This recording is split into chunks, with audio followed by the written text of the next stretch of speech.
పర్సుల 10,000 ఉంటే ఆడికే ఎక్కువ, బీర్వాలో 1,00,000 పెడితే అదే మా భాగ్యం. ఏళ్లక మనం కష్టపడ్డా 10 లక్షలు సంపాదించినమంటే శానా గిరేటే.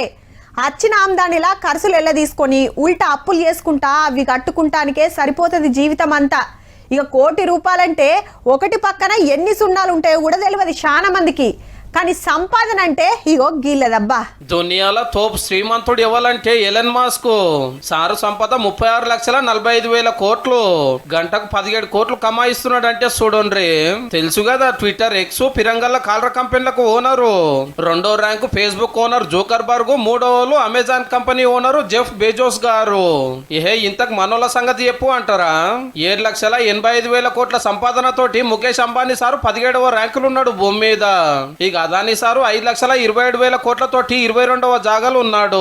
అంటే తోపు 25 మందిలో మనోళ్ళు 2 ఉన్నట్టు. అంబానీ, అదానీ గారు రువ్వాడి చూస్తుంటే చెప్పున్నే తోపు 10 మందిలకు వచ్చినా వచ్చేటట్టున్నారు. కానీ అర్థం కాని ముచ్చట ఏంటంటే కడమ కరోడ్పతులంతా ఫేస్బుక్ తయారు చేసిండ్రు, గూగుల్ తోటి అందరినీ దగ్గరికి చేసిండ్రు.